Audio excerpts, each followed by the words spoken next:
오늘의 사연 시작합니다. 안녕하세요. 저는 현재 호주에 거주하고 있는 30대 주부입니다. 아무리 돈이 좋아도 그렇지 사람으로 태어나서 할 수 있는 행동이 있고 절대로 해서는 안 될 행동이 있는 거 아닙니까? 그런데 천하의 답도 없는 인간 말종이 바로 제 근처에 있었더라고요. 저는 전직 기자 출신으로 작은 언론사에서 일하고 있었고 남편은 요식업에 종사하다 만났습니다. 그러다 좋은 기회가 생겨서 호주로 이직을 하게 돼서 한국을 떠났죠. 저야 기사 편집하고 미디어 관리하는 데 장소에 딱히 제약되는 게 아니라 쉽게 결정을 했던 것 같아요. 남편과 오랜 시간 동안 친하게 지내던 셰프 한 분이 힘을 써줘서 2년 안에 영주권을 목표로 건너가게 되었는데 그때도 신우가 한바탕 난리를 부리긴 했어요. 신우는 남편보다 3살이 많습니다만 결혼은 아직 안 한 상태였어요. 솔직히 이제 와서 이야기지만 인생을 그따위로 얍삽하게 사는데 어느 골빈 남자가 데려가나 싶긴 하네요. 아무튼 신우는 저희가 한국을 떠나버리면 자기 혼자 엄마를 어떻게 모시냐면서 남편더러 무책임한 자식이라더군요. 사실 저희 시어머니는 10여 년 전 시아버지와 이혼을 하셨거든요. 사실 자세히는 말씀해주지 않으셨지만 남편에게 대강 들은 것만 해도 무조건 시아버지 쪽에 잘못이 크다고 생각해요. 잦은 외도는 물론이고 막판에는 말다툼 끝에 손까지 대셨다고 하더라고요. 그 당시 남편이 대학에 들어가는 시기였는데 자식 둘 다 성인이 되었으니 더 이상 참는 게 무슨 의미냐고 하시면서 그때 이혼을 결심하셨답니다. 물론 그전에도 몇 번이고 이혼을 하고 싶으셨대요. 하지만 그때만 해도 대부분의 재산이 시아버지 앞으로 되어 있었고 이혼하면 애들은 만날 생각도 하지 말라는 시아버지의 협박에 꾹 참고 살아오신 거죠. 아무튼 두 분이 이혼하신 이후로 시아버지는 새 살림을 차리셨다는데 남편과 시누이가 어머님을 모시고 살았다고 하더라고요. 그러던 차에 남편이 먼저 저와 결혼을 하면서 독립을 하게 된 거고요. 지금 생각해보면 저희가 결혼할 때도 시누이는 불만이 많았던 것 같아요. 자기보다 먼저 결혼하는 것도 마음에 안 들고 동생이 결혼하고 가정을 꾸린다는 건 다르게 말하면 자기가 시어머니를 모셔야 한다는 뜻이라면서 저한테 살가운 말 한마디 건넨 적 없는 사람이에요. 근데 웃긴 건 집도 시어머니 앞으로 되어 있고 거기다 생활비 한 푼 안 내고 있는 시누이가 과연 어머님을 모신다는 말을 할 수 있을까요? 전 아니라고 보거든요. 어머니는 연금이랑 저희가 매달 보태드리는 용돈으로 생활을 꾸리고 계셨기 때문에 시누이가 따로 생활비를 드리지 않아도 상관은 없었지만 그렇다고 자기가 어머님을 모신다고 말하는 건 아무리 양보해도 전 받아들일 수가 없거든요. 그래서 결혼할 당시에 실제로 어머님을 저희가 모시고 살까도 했던 적이 있습니다. 저도 어려서부터 엄마가 없이 할머니 손에서 자란 터라 시어머니랑 같이 살아도 별로 상관없다 싶었거든요. 하지만 어머니가 단호하게 거절하셔서 흐지부지 지나갔네요. 그렇게 결혼하고 2년 정도 살다가 남편과 이곳 호주에 오게 된 겁니다. 떠나올 때도 마찬가지였습니다. 혹시나 해서 어머님도 같이 가시는 게 어떠냐고 여쭤봤더니 아니나 다를까 죽어도 싫다고 말도 안 통하는 거기 가서 당신이 뭐 할 게 있냐면서 손을 내저으시더라고요. 신우는 옆에서 자기가 알아서 모실 테니 니들은 가서 돈이나 잘 보내랍니다. 당연히 거기 가서도 어머님께 용돈은 끊기지 않고 드릴 계획이었지만 막상 자기가 뭐라고 시누이가 돈 이야기를 하니 기분이 썩 좋지만은 않더라고요. 원래는 60만 원씩 보내드리고 있었는데 한국을 떠나서부터는 매달 100만 원씩 보내드리고 있었습니다. 아무래도 여기랑 한국이랑 벌이 자체가 다르다 보니 부담스럽다고 느낀 적은 한 번도 없어요. 하지만 한 달에 100만 원씩 보내는 거 이외에도 신우는 수시로 저에게 이런저런 부탁을 해오더라고요.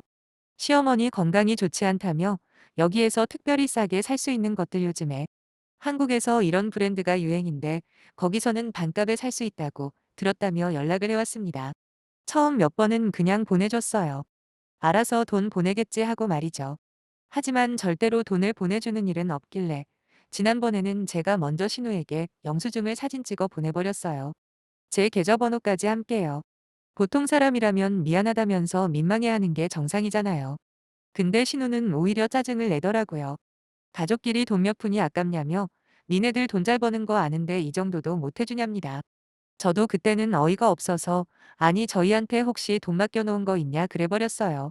남편도 이 일을 알고 나서는 다시는 신우 부탁 들어주지 말라고 신신당부를 하는 겁니다. 우리는 뭐 가만히 앉아 있으면 돈이 그냥 떨어지냐고요. 사실 남편이 시어머니에게 애틋한 건 사실이지만 신우하고는 사이가 좋은 편이 아니에요. 대학교도 집안 형편 생각해서 전액 장학금을 주는 곳으로 두세 단계 낮춰서 지원한 남편과는 다르게 신우는 그런 배려 따위는 아예 모르는 사람입니다. 원래 사치스럽고 남한테 과시하기를 좋아해서 남편이 신우 대학 등록금을 부담해주기도 했다네요. 하지만 그마저 졸업도 못하고 집에서 빈둥빈둥 놀다가 무슨 소리를 들었는지 요즘은 쇼핑몰이 대세라면서 설치다가 지금은 그마저도 흐지부지 되고 말았죠. 그런 상황이다 보니 남편은 점점 신우은에게 누나 대접을 안 하기 시작했고, 신우이는 또 신우이대로 감히 동생이 누나를 무시한다며 남편에게 윽박지르기 일쑤였답니다. 그래도 남편 입장에서는 자기는 어머님을 두고 멀리 떨어져 살다 보니 자기 딴에는 잘해보려고 마음을 먹었나 봐요. 하지만 신우가 점점 아나무인으로 일관하니까 결국 남편도 다시 화가 나버린 거죠. 그렇게 올해로 이곳에 온 지 2년이 넘어갔습니다. 영주권은 일단 서류는 통과된 상태고 이제 시간 문제만 남았습니다. 그동안 남편과 제가 고생한 걸 일일이 나열할 수는 없지만 꽤 많은 시련이 있었어요. 그나마 이제는 한시름 놓겠구나 하고 있었는데 이런 일이 터질 줄은 정말 상상도 못했네요. 올해 초에 신우가 갑자기 연락을 해서는 어머님을 모시고 저희 집에 한번 오고 싶다는 겁니다. 겸사겸사 여행도 할 겸해서 말이죠. 워낙 거리가 멀다 보니 여기 주변 사람들 가족들도 한번 오는 게 쉽지가 않거든요. 저는 오랜만에 어머님도 직접 뵙고 싶고 해서 흔쾌히 그러라고 했습니다. 물론 저희 둘 다 직장 때문에 여기저기 모시고 다니지는 못할 것 같다는 설명까지 드렸고요. 그런데 신우이는 걱정하지 말라고 자기가 어머님 모시고 여행시켜드리면 된다고 하면서 처음으로 저한테 살갑게 말을 하는 거예요. 신우답지 않은 반응이라 상당히 어색했지만 깊게 생각하지는 않았습니다. 그리고 얼마 후 신우와 어머님이 호주에 오셨는데 저희 집에 도착해서 짐을 풀 때 보니까 이상하게 시어머니 짐만 잔뜩 있더라고요. 반면에 신우짐은 달랑 캐리어 하나뿐이었고요. 지난번 여기 오신다고 할 때 저희가 그랬어요. 이왕 오신 김에 한 달 정도 푹 계시다 가시라고 말이죠. 근데 한 달을 지낼 사람 치고는 신우짐이 너무 적어 보여서 그때도 이상하긴 했네요. 그렇게 일주일쯤 지났을까 신우가 자기 친구 중에 한 명이 여기 호주에 살고 있다며 만나고 오겠다고 그러더라고요. 한 번도 친구가 여기 산다는 말을 한 적이 없었는데 갑자기 무슨 친구 타령을 하는 건지 솔직히 믿어지지는 않았지만 알겠다고 했습니다. 문제는 그렇게 집을 나간 신우가 이틀 3일이 되어도 돌아오질 않는 거예요. 전화도 받지 않고 아무 연락도 없길래 저는 무슨 사고라도 났나 싶어 걱정이 되더라고요. 경찰에라도 신고를 해볼까 하던 차에 다행히도 신우한테 전화가 왔고 저는 다들 걱정했다고 도대체 어떻게 된 일이냐고 물어봤습니다. 그랬더니 신우는 한국에 돌아왔다면서 앞으로 당분간 시어머니 좀 부탁한다고 그러는 겁니다. 순간 느낌이 쎄했어요. 한국이라는 말에 이미 짐작을 했거든요. 하지만 신우의 설명을 듣고 나니 제 예상보다 훨씬 심각한 상황이더군요. 신우가 하는 말이 자기는 이제 서울에서 시아버지랑 살 거랍니다. 그리고 남편이랑 시어머니한테는 저보고 대신 말 좀 해달라는데 미처 대답을 하기도 전에 신우는 전화를 끊어버렸습니다. 남편에게 이 이야기를 전하니 남편이 거의 주저한다시피 하면서 기어이 일을 저지른 애라네요. 좀 알아듣게 설명을 해보라고 하니까 얼마 전에 자기한테도 시아버지가 연락을 해왔다고 그래요. 저희 결혼할 때도 얼굴 한번 안 비추고 사시는 분이 무슨 일이냐 물었더니 요즘 건강 상태가 갑자기 안 좋아졌다며 마지막 가는 길만큼은 자식들 손으로 보살핌을 받고 싶다 그랬답니다. 대신에 모든 재산은 유산으로 넘겨준다고요. 원래 재산이 좀 있으셨던 시아버지였거든요. 하지만 남편은 돈이고 뭐고 다 필요 없다고 이혼까지 해가면서 엄마랑 우리들 버릴 때는 언제고 어디 염치 없이 전화질이냐고 소리 지르며 화를 냈고 앞으로 죽을 때까지 남남처럼 살자고 하면서 전화를 끊었대요. 하지만 신우는 그 이야기에 넘어간 것 같다면서 당장 어머님에게 이 사실을 어떻게 말씀드려야 할지 고민을 하더라고요.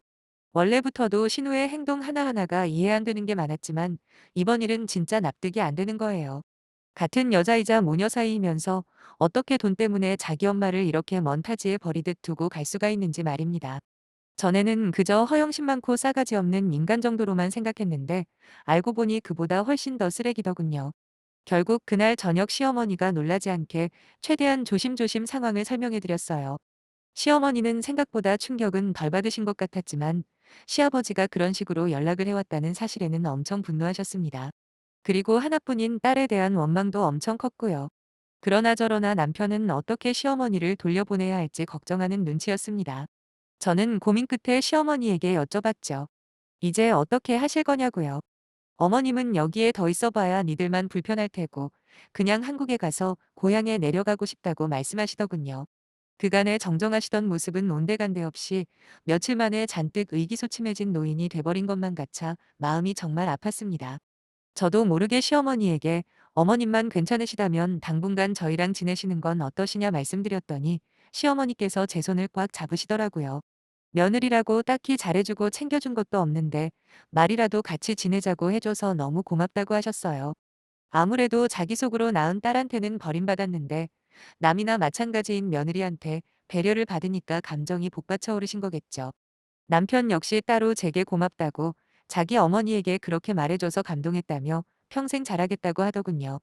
하지만 결국 어머님은 귀국하기로 최종 결정을 하셨고 대신에 이왕 오신 거 한 달 정도만이라도 저희와 함께 지내다 가시라고 부탁을 드렸습니다.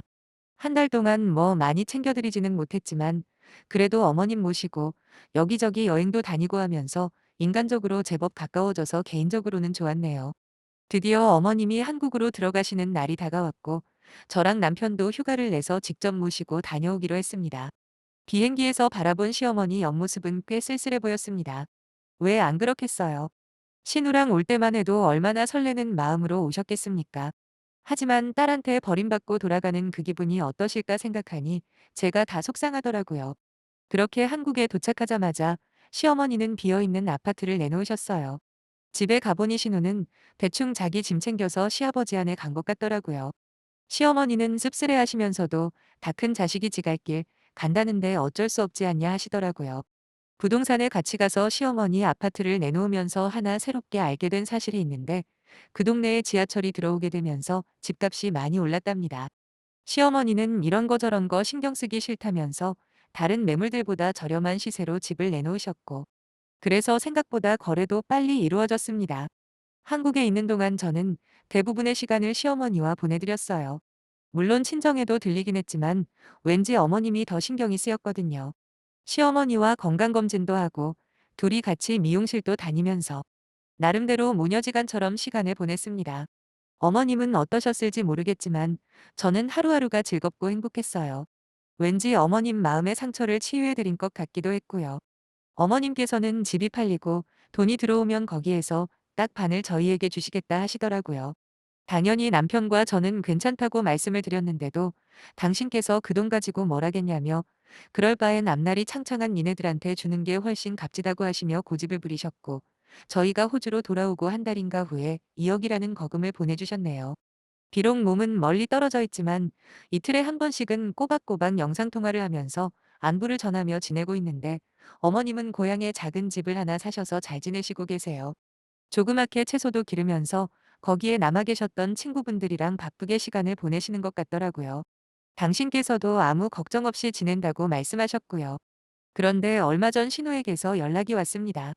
어머님이 아파트를 팔고 이사를 간 것도 이제 알았다면서 시어머니가 아예 전화를 안 받는다는 겁니다. 저는 어처구니가 없어서 소리부터 질렀어요.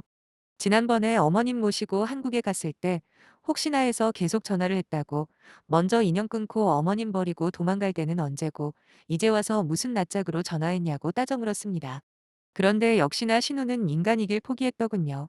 대뜸 집 팔았으면 집 판 돈은 어디 있냐고 저보고 가로챘으면 가만히 안 둔답니다. 도저히 그냥 듣고 있을 수만은 없어서 저도 쏘아붙였어요.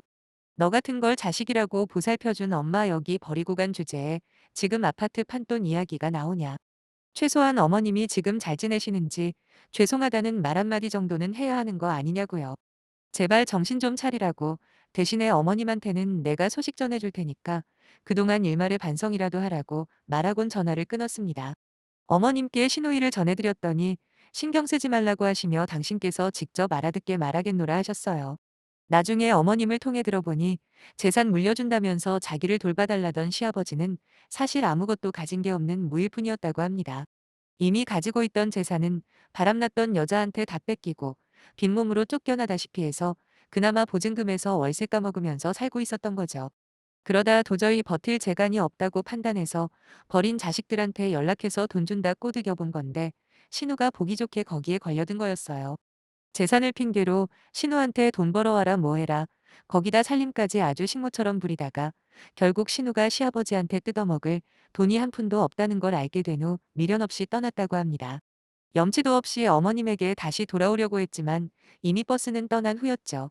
신우는 그날 이후로 몇 번이고 시어머니에게 전화해서 자기가 잘못했다며 이제 어떻게 사냐고 엉엉 울고불고 난리도 아니래요. 하지만 그 꼴을 당하고도 물렁하게 신우를 받아줄 만큼 시어머니가 호락호락한 분은 아니시더군요. 이번에 단단히 마음은 먹으셨는지 완전히 개과천선한 모습을 보여주지 않으면 국물도 없다고 말씀하신 모양이에요. 일단 제대로 된 직장부터 잡고 제대로 사는 것부터 시작하라 했답니다. 그전까지는 찾아오지도 말고 행여라도 돈 이야기를 한 번이라도 하게 되면 그날로 완전히 남남이 될 거라고 하셨다네요. 솔직히 남편이나 시어머니는 자기 가족이니 어떨지 모르겠지만 저는 가망이 없다 봅니다. 이영만리 타국에 있는 저랑 남편이 뭘 해줄 수 있는 것도 없고 그럴 수 있다 해도 싫어요. 다른 건 이해해 줄 수 있다 쳐도 자기를 낳아준 엄마를 버리고 간 건 죽었다 깨어나도 용서를 못 받을 짓이잖아요. 정신을 차리던 말던 신경 쓰지 않고 이곳에서 정착하는 것에만 신경 쓰고 살려고요. 길다면 긴 제 이야기 들어주셔서 정말 감사합니다.